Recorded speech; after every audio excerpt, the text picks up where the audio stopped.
4 সদস্য বিশিষ্ট একটি পরিবার ছিল আমাদের। বাবা, মা, আমার ছোট ভাই এবং আমি। এই 4 জন সদস্যের পরিবার নিয়ে বেশ খুব সুখে কাটছিল আমাদের জীবন। হঠাৎ করে আমার মাটা মারা যায়। তারপর থেকে অনেক দুঃখ কষ্ট নেমে আসে আমাদের 3 জনের জীবনে। আমার বাবার বয়সটা তেমন একটা বেশি হয়নি, হয়তোবা 46 বা 48-এ পদার্পণ করেছে। আমার বয়স তখন 18 বছর, আমার ছোট ভাইয়ের বয়স 16 বছর। মা বেঁচে থাকা অবস্থা থেকেই আমার বিয়ের প্রস্তাব চারদিক থেকে আসতেছিল, কিন্তু আমার পড়াশোনা করার কারণে আমি অনেক প্রস্তাব নাকচ করে দিয়েছি। আমার ছোট ভাই শাকিল তখন এসএসসি দিয়েছে মাত্র। আমার মা মারা যাওয়ার 3 থেকে 4 মাস পর্যন্ত আমার বাবা আমাদের 2 ভাই বোনকে বেশ আগলে রেখেছিল, কিন্তু হঠাৎ করে তার মাঝে অনেকটাই পরিবর্তন দেখতে পেলাম। সে আমাদের 2 ভাই বোনের ঠিকমতো খোঁজ খবর রাখে না, বাড়িতে ঠিকমতো দাঁড়ায় না, প্রতি সপ্তাহে 2 বার ক্লিন শেভ করে এবং এলাকার বিভিন্ন পাড়াতে সে ঘুরে বেড়াতে থাকল। আগের মতো কাজকর্ম ঠিকমতো করে না, সংসারে অনেকটাই অভাব অনটন নেমে আসলো। বাবাকে বাজার সদাই করার কথা বললে তার কেমন যেন মেজাজটা অনেক চওড়া হয়ে যায়।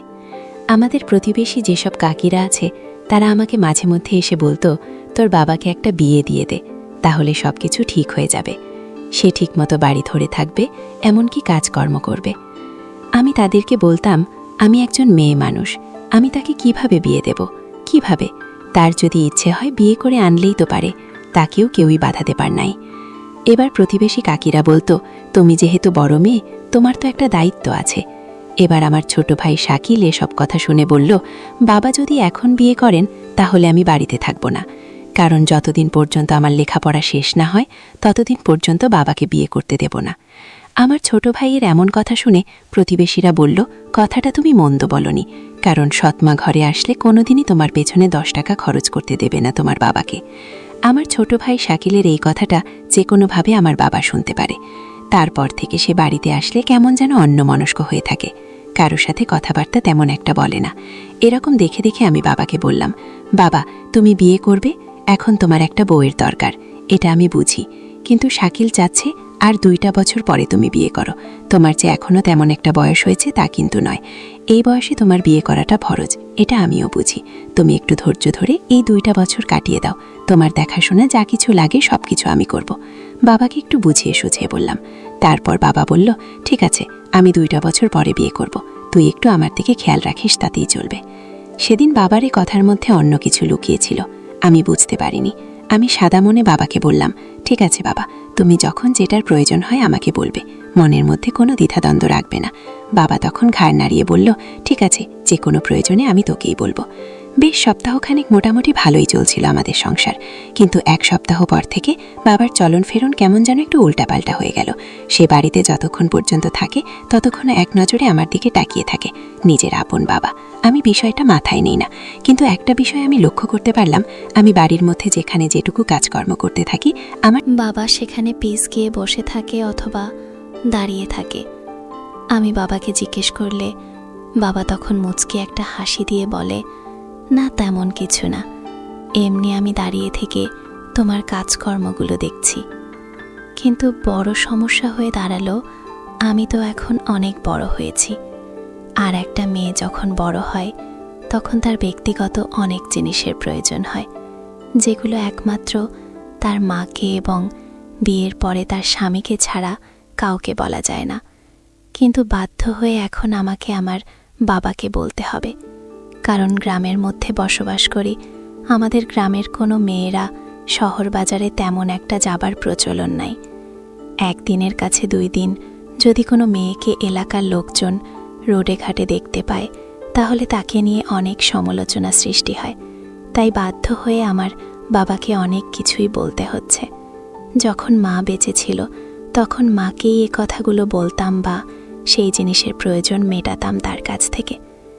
একদিন আমার এমন একটা পজিশন দাঁড়িয়ে গেছে যে আমার নিজের একটি কাজ আমাকে নিজের হাতেই করতে হবে, কিন্তু সেই কাজ করতে গেলে শহর থেকে একটি প্রয়োজনীয় জিনিস আনতে হবে, যে জিনিসটা আমাকে নিজে কিনতে হবে, নয়তো প্রতিবেশী কোনো ভাবিকে দিয়ে আনতে হবে। বন্ধুরা, তোমরা নিশ্চয়ই বুঝতে পেরেছ আমি কোন জিনিসের কথা বলছি। হ্যাঁ, তোমরা যেটা ভাবছো আমার ঠিক সেই জিনিসটাই এই মুহূর্তে প্রয়োজন, কিন্তু আমি বাবাকে কোনোভাবে সেটা বলতে পারছিলাম না। এদিকে আমার ছোট ভাইটাকে দিয়ে এনে নিব, এটাও কি সম্ভব? আমার দ্বারা কোনো মতে সম্ভব না।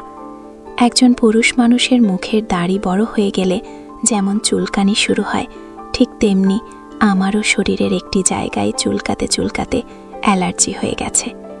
এবার আমি বাবাকে গিয়ে এমনভাবে বললাম, বাবা যেন বিষয়টা মাইন্ডে না নেয়। বাবা খাওয়া দাওয়া শেষ করে বারান্দার উপর বসে আছে। আমার কাছে পুরনো খাতা বই বিক্রি করার 200 টাকা ছিল।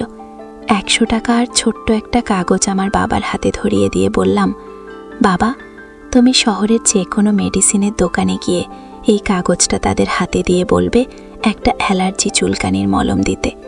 বন্ধুরা, তোমরা নিশ্চয়ই বুঝতে পেরেছ আমি বাবার কাছে কোন জিনিস আনতে দিয়েছিলাম।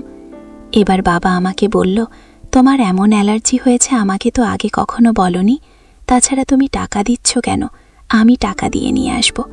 তারপর বাবাকে বললাম, না না, সমস্যা নেই বাবা, যেহেতু আমার কাছে টাকা আছে সেহেতু তুমি নিয়ে যাও, যখন না থাকে তখন তোমাকে বলবো। এবার বাবা টাকা নিয়ে বাড়ি থেকে বের হয়ে শহর দিকে রওনা দিল। বাবা বাড়ি থেকে বের হতে না হতে আমার ছোট ভাই শাকিল বাড়ির ভেতরে ঢুকল। তারপর শাকিল এসে আমাকে বলল, আপু, তোমাকে একটা কথা বলবো, তুমি কাউকে বলবে না তো? শাকিলের এমন কথা শুনে আমার মনের ভেতরে একটু ভয় ভয় লাগছিল। ও আমার আপন ছোট ভাই, কি এমন কথা বলবে, তাও আবার কাউকে বলতে নিষেধ করছে? কি এমন কথা যেটা কাউকে বলা যাবে? আমি শাকিলকে বললাম, ঠিক আছে, কাউকে বলবো না, তুই বল। এবার শাকিল আমাকে বলল, জানো আপু, গতকালকে আমি আমাদের বাবার একটা দৃশ্য দেখছি। শাকিলের এ কথা শুনে আমার গাটা কেমন যেন ভার হয়ে আসলো। তারপর আমি শাকিলকে কাঁপো কাঁপো গলায় বললাম, কি এমন দৃশ্য দেখেছিস তুই? শাকিল তখন বলল, আমাদের প্রাইমারি স্কুলের পাশে যে ভুট্টা ক্ষেত দেখছো না, সেই ভুট্টার ক্ষেত থেকে আমাদের বাবা আর ওই যে স্কুলের পিছনে ছোট্ট একটা বাড়ি আছে না, চারদিকে টিন দিয়ে ঘেরা, ওই বাড়ির এক বিধবা মহিলাকে আমাদের বাবার সাথে সেখান থেকে বের হতে দেখেছি। এবার আমি শাকিলের মুখ চেপে ধরলাম, বললাম, তুই আমাকে যা বলার বলেছিস, ভুল করেও এই কথা আর কারো সামনে মুখ দিয়ে বের করবি না। ওই মহিলাটা এর আগেও কয়েকজনের সাথে এমন নষ্টামি করেছে, সেটা নিয়ে অনেক সালিশ বিচারও এলাকায় বসছে। ওই মহিলাটা একটা জঘন্য মানুষ। তারপর আমি শাকিলকে বললাম, তুই গোসল দিয়ে খাওয়া দাওয়া করে নে, ওইসব নিয়ে তোকে ভাবতে হবে না। শাকিল চলে গেল। প্রায় 1-1.5 ঘন্টা পরে আমার বাবা বাড়িতে চলে আসলো। আমি বিষয়টা বুঝে উঠতে পারছিলাম না। বর্তমান আমার বাবা যেখানেই যাচ্ছে, কিন্তু বেশি সময় বাইরে ব্যয় করছে না। সে কোনো কাজের উদ্দেশ্যে বের হলে অতি দ্রুত কাজ শেষ হওয়া মাত্রই বাড়িতে ঢুকে পড়ছে এবং বাড়িতে এসে সবসময় আমাকে ফলো করছে। আরেকটি বড় বিষয় হলো, বেশ কয়েকদিন ধরে বাবা আমার দিকে তাকায় থাকে। আমার চোখ তার চোখে পড়লে সে আবার চোখের নজর জোরটা তার ঘুরিয়ে নেয়। একদিন এরকম অবস্থা দেখে আমি বাবাকে জিজ্ঞেস করলাম, আচ্ছা বাবা, ইদানিং তুমি আমার দিকে কেমন যেন করে তাকিয়ে থাকো? মনে হয় তুমি আমাকে কিছু বলতে চাও। সত্যিই কি তুমি আমাকে কিছু বলবে? আমি তো তোমার চোখের ভাষা বুঝে উঠতে পারতেছি না। বাবা আমার কথার বিপরীতভাবে উত্তর দিল, না মা, তেমন কোনো কিছু তোকে বলবো না, তবে বেশ কিছুদিন হলো আমি লক্ষ্য করছি তোর চেহারাটা এত সুন্দর হচ্ছে, দিন দিন তোকে দেখলে মনে হচ্ছে রাস্তার তোবড়া ঘাসও টাকিয়ে থাকবে। সেদিন আমি বাবার কথাতে অনেক কিছুই বুঝতে পারছিলাম। তারপর বিষয়টা তেমনভাবে আমি মাথায় নেইনি, কারণ সে তো আমার বাবা। যাই হোক বন্ধুরা, আমরা গল্পের যে জায়গাতে ছিলাম সেই জায়গাতে ফিরে যাই। এবার আমার বাবা পকেট থেকে একটা কাগজে মোড়ানো কি যেন বের করে দিল আমার হাতে। আমি বাবাকে জিজ্ঞেস করলাম, এটা কি বাবা? বাবা তখন বলল, তুমি আমাকে যেটা আনতে দিয়েছিলে সেটা নিয়ে আসছি। কিন্তু সেই জিনিসটা হাতে নিয়ে আমার কাছে মনে হলো আমি বাবাকে যেটা আনতে দিয়েছি এই মেডিসিন সেটা না। তার কারণ এর আগেও আমি ব্যবহার করেছি। এবার আমি রুমের মধ্যে গিয়ে সেই প্যাকেটটা খুললাম। তারপর দেখলাম সত্যি তো এটা সেটা না। তারপর আমি আমার বাবার কাছে গেলাম। বাবাকে গিয়ে বললাম, এই প্যাকেটটা ঘুরিয়ে দিয়ে আমি যেটা লিখে দিয়েছি কাগজে, তুমি আরেকটি দোকান থেকে সেটা নিয়ে আসবে। যদি আজকে সমস্যা হয় কালকে নিয়ে আসবে। বাবা তখন বলল, তুমি যেটা লিখে দিয়েছে সেটা দোকানদার আমাকে দিয়েছিল। তারপর আমি সেই দোকানদারকে বললাম, এর চেয়ে দামি ভালো মেডিসিন আছে নাকি যেটা অতি দ্রুত কাজ করে? তারপর সেই মেডিসিনের দোকানদার আমাকে এইটা দিল। আমি যে এনেছি সেটার দাম আরও 100 টাকা বেশি। বাবার এই কথা শুনে আমার চোখ কপালে উঠে গেল। যে বিষয়টা আমি গোপন করে বাবার কাছে আনতে দিয়েছিলাম সেই বিষয়টার বাবা উজালা করে আমাকে বলে দিল। তাহলে গোপন রেখে লাভ কি হলো আমার? কিন্তু বাবা কেন আমার সাথে এরকম ওপেনভাবে আলাপ আলোচনা করতে চাচ্ছে আমি বুঝে উঠতে পারছিলাম না। এবার বাবা আমাকে বলল, রূপা যাও, তাড়াতাড়ি এটা নিয়ে তোমার কাজ সম্পন্ন করো, নইলে অ্যালার্জি আরও বেশি হয়ে যাবে। আমার বাবার কথা শুনে মনে হচ্ছিল আমার দাদা নানা অথবা আমার কোনো দুলাভাই এরকম কথা আমাকে বলছে। পরের দিন সকালবেলা খাওয়া দাওয়া শেষ করে বাবা কাজের উদ্দেশ্যে বের হচ্ছে। আমিও কাজে যাওয়ার সবকিছু গুছিয়ে বাবার হাতে তুলে দিলাম। এবার বাবা বাড়ি থেকে বের হওয়ার আগে আমাকে ডাক দিয়ে বলল, রূপা এদিকে এসো তোমা। তারপর আমি 1 পা 2 পা করে বাবার কাছে গেলাম। আজকে বাবার মনটা কেমন যেন ফুরফুরা মেজাজ আছে। মনে হচ্ছিল তার গায়ে বসন্তের বাতাস লেগেছে। আমি বাবাকে জিজ্ঞেস করলাম, কি বলছো বাবা? বাবা তখন বলল, কালকে যে তোমার ওষুধটা এনে দিলাম সেটা কি ব্যবহার করেছিলে? বাবার এমন প্রশ্নের উত্তরে আমি কি বলবো ভেবে পাচ্ছিলাম না। আমি আমতা আমতা করে বললাম, হ্যাঁ বাবা, নিয়েছিলাম। তারপর বাবা বলল, চুলকানিটা কি কমেছে? আমি বললাম, হ্যাঁ বাবা, কমেছে। তারপর বাবা বলল, যদি বেশি হয় তাহলে আমাকে আগের থেকে বলল। তারপর আমি বললাম, ঠিক আছে বাবা, বলবো। এবার বাবা মুচকি মুচকি হাসতে হাসতে বের হয়ে চলে গেল। আমি বিছানায় এসে শুয়ে পড়লাম। বাবাকে নিয়ে ভাবতে লাগলাম। অনেকক্ষণ চিন্তা ভাবনা করে দেখলাম বাবা বোধহয় আমাকে কিছু বলতে চায়। তাছাড়া এসব আমার পার্সোনাল বিষয়ে খেয়াল রাখার কথা তার না। তারপরেও সে আমাকে ইশারা ইঙ্গিতে অনেক কিছু বোঝানোর চেষ্টা করছে। বাবাকে আরেকটাবার জিজ্ঞেস করে দেখব। যদি সে এমনটাই ভেবে থাকে তাহলে আমিও তো এখন স্বয়ং সম্পূর্ণ একজন মেয়ে মানুষ। অনেক দায়িত্বই আমি এখন ঘাড়ে নিয়ে টানতে পারবো। তারপরেও আমারও তো বিয়ের বয়স পার হয়ে যাচ্ছে। আমিও তো মনের মধ্যে সংসার নিয়ে অনেক কিছুরই স্বপ্ন দেখি। সেই সংসারের স্বাদটা যদি বাবার বাড়ি থেকে কিছুটা পেয়ে যাই তাহলে তখন সংসার করতে আমার আরও সহজ হবে। তারপর সন্ধ্যার দিকে আমার বাবা বাড়িতে আসলো। আজকে বাবার কথাবার্তার স্টাইলটা অন্যরকম ছিল। সে আমাকে এই সর্বপ্রথম বলল, রূপা তোমাকে অনেক দিন ধরে একটা কথা বলতে চাচ্ছি, কিন্তু কথাটা কিভাবে শুরু করব বুঝে উঠতে পারছি না। তুমি তো ভালো করেই জানো আমি কথা গুছিয়ে বলতে পারি না। কথাটা তুমি কিভাবে নিবে সেটাও আমি জানি না, তবে কথাটা আমাকে যেভাবেই হোক তোমাকে বলতে হবে, কারণ এভাবে মনের মধ্যে এই কথা চেপে রেখে আমি চলতে পারছি না। আমি বাবাকে বললাম, এভাবে বলার দরকার কি বাবা? কি কথা তুমি বলো না, আমি তোমার যে কোনো কথা শোনার জন্য প্রস্তুত আছি। বাবা তখন বলল, আমি তোমাকে যে কথাটা বলতে যাচ্ছি এই কথাটা একজন বাবার মুখ থেকে কোন মেয়ে শুনেছে কিনা আমি জানি না। অতএব আমার মুখ থেকে শোনার পরে তুমি বিষয়টা কোনভাবে নিবা সেই চিন্তা ভাবনা করতে করতেই আমার অনেক দিন পেরিয়ে গেছে। আজকে তোমাকে এই কথাটা না বলতে পারলে আমি কোনোভাবেই শান্তি পাচ্ছি না। তারপর আমি বাবাকে বললাম, তুমি বলে ফেলো বাবা, এত টেনশন করার দরকার নেই। বাবা তখন বলল, না রূপা, এখন থাক, কথাটা আমি রাতে তোমাকে বলবো। আমি বললাম, ঠিক আছে বাবা। তারপর বাবা গোসল করতে চলে গেল। আমি রুমে ঢুকতেই আমার ছোট ভাই এসে আমাকে বলল, বাবা তোমাকে কি বলতে চাচ্ছে আপু? অনেকক্ষণ ধরে দেখলাম সে তোমাকে বলছে একটা কথা বলবো, কিন্তু কথাটা সে বলে সাহস পাচ্ছে না। কি এমন কথা যে সে বলে সাহস পাচ্ছে না? তবে আমি কিন্তু বাবার ভাব সবকিছু বুঝতে পেরেছি। আমার ছোট ভাই শাকিলের কথা শুনে আমার ভিতরে ঝড় বয়ে যাচ্ছে। তার কারণ আমার বাবা আমাকে কি বলবে সেটা আমিও কিছুটা আন্দাজ করতে পেরেছি। আবার শাকিলও যদি সেটা বুঝতে পারে তাহলে একটা কেলেঙ্কারি ঘটে যাবে।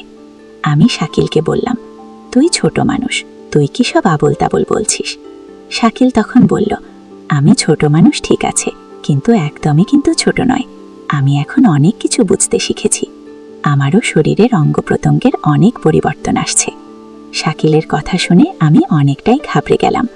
তাকে আমি যেই বুঝটা দিতে চাচ্ছি সে ওই বুঝটা না নিয়ে তার মাথায় নেগেটিভ বিষয় ঢুকিয়ে নিচ্ছে। তারপর আমি শাকিলকে বললাম, দেখ ভাই, নিজের আপন বাবাকে নিয়ে এমন মন্তব্য করিস না। শাকিল তখন বলল, ঠিক আছে আপু, তবে রাতে। বাবা তোমাকে কি বলতে চায় সেই কথাটা তুমি আমাকে অবশ্যই শোনাবে। আমি শাকিলকে বললাম, এমনও তো কথা থাকতে পারে যে কথা তোর সামনে সে বলতে পারছে না।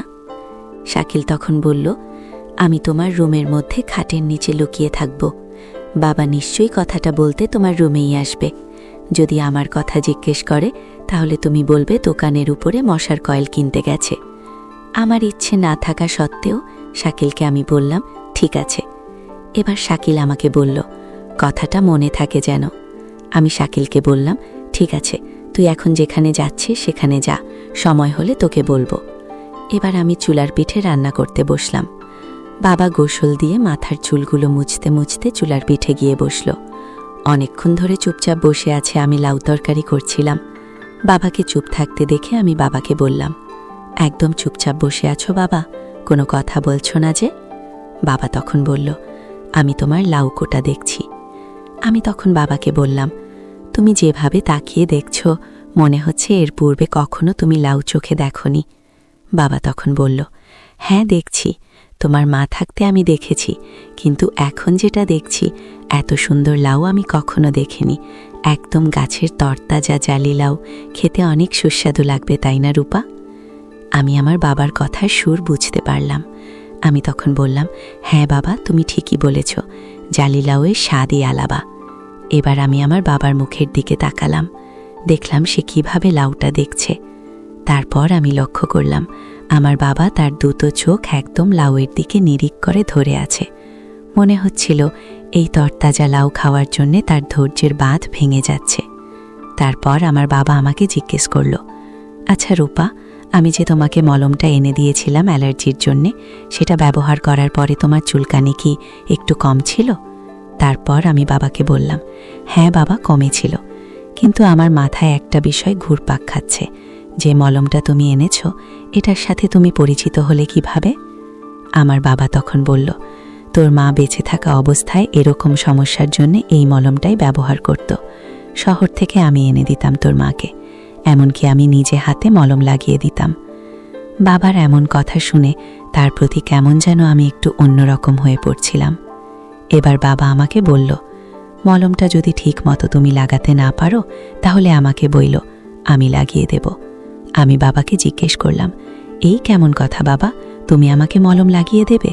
এটা আমি নিজেই লাগাতে পারবো।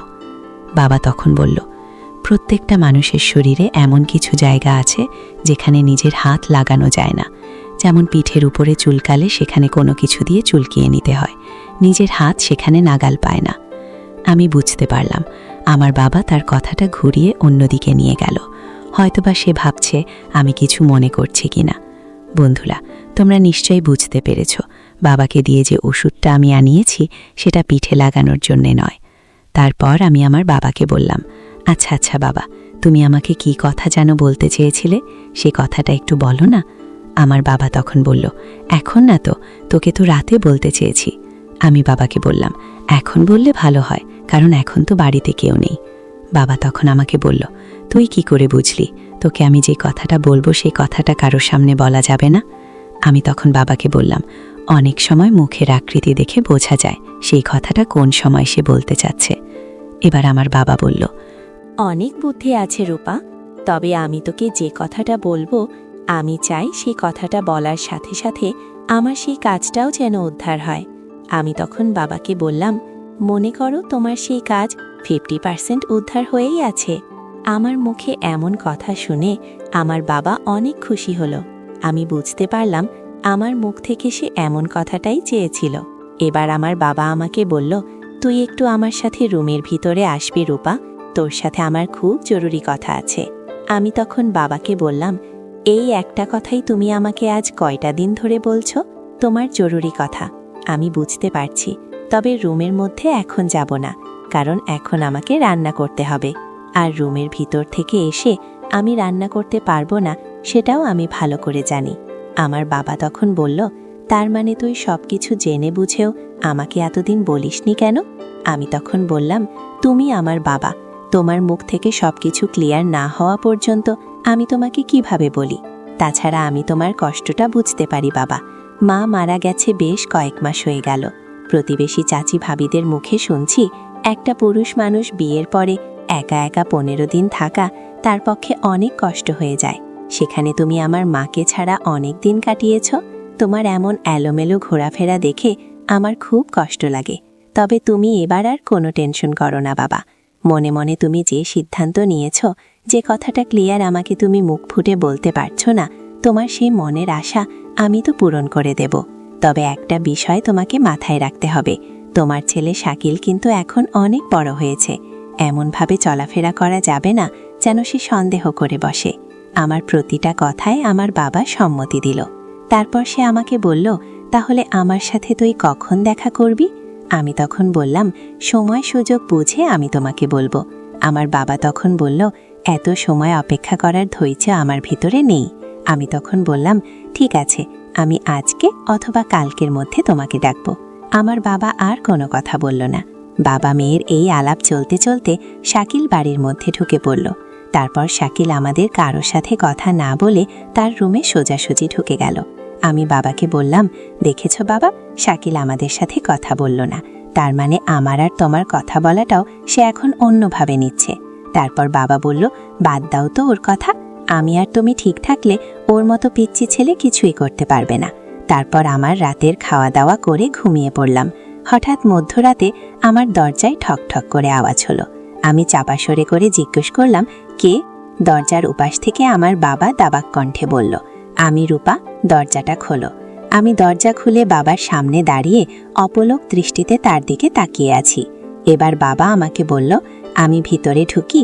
আমি বললাম, না, আজকে কোনো মতেই আমার পক্ষে তোমাকে রুমের মধ্যে নেওয়া সম্ভব না, কারণ সন্ধ্যা থেকে শাকিল প্রায় আমার দরজার সামনে 4-5 বার এসে গেছে।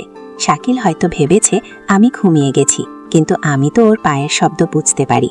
তারপরও আজকে আমি নিজেকে কোনোভাবেই প্রস্তুত করতে পারিনি।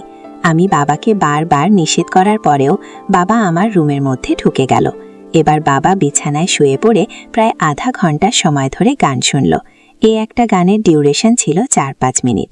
বাবা প্রায় 3টে গান শুনল, অর্থাৎ 15 মিনিট গান শোনার পরে বাবা বিরক্ত হয়ে গেল। বাবার সাথে গান শুনতে আমার খুব ভালোই লাগতেছিল। এবার বাবা বিছানা থেকে উঠে চলে গেল। বন্ধুরা, বাবার গান শোনার ব্যাপারটা নিশ্চয়ই তোমরা বুঝতে পেরেছ। তারপর সকালবেলা বাবা ঘুম থেকে উঠে ব্রাশ করে গোসল টোসল দিয়ে খাওয়া দাওয়া করে বের হয়ে চলে গেল কাজের উদ্দেশ্যে। বাবা চলে যাওয়ার কিছুক্ষণ পর আমি রুমে এসে বিছানার উপর শুয়ে অনেক কিছু ভাবতেছিলাম। কিছু মুহূর্তের কথা আমাকে মনে করে দিচ্ছিল অনেক কিছু। হঠাৎ করে রুমের মধ্যে সরাসরি ঢুকে পড়ল শাকিল। সে প্রথমেই আমাকে জিজ্ঞেস করল, কিরে আপু, খুব রিল্যাক্সে আছিস মনে হয়। শাকিলের এমন কথা শুনে আবার বুকের ভেতরটা কেমন যেন কেঁপে উঠল। আমি শাকিলকে বললাম, তার মানে?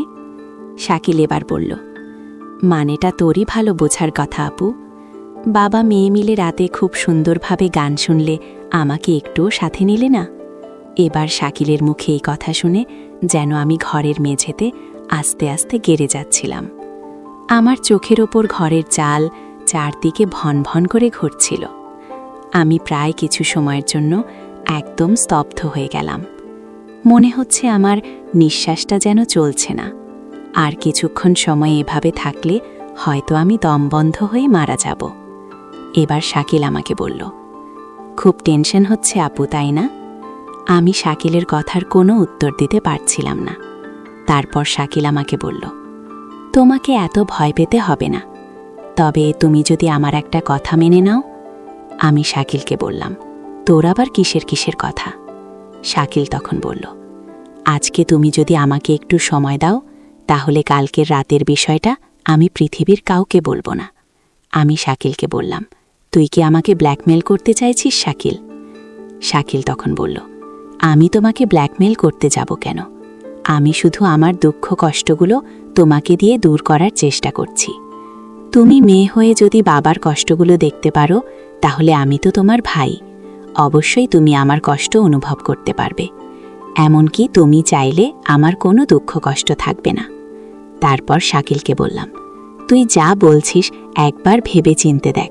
আমি তোর আপন বড় বোন। শাকিল তখন বলল, বড় বোন পায়ে কি হয়েছে? আমি তো আর কাউকে বলতে চাচ্ছি না এসব কথা। তারপর আমি শাকিলকে একটা ধমক লাগিয়ে দিলাম।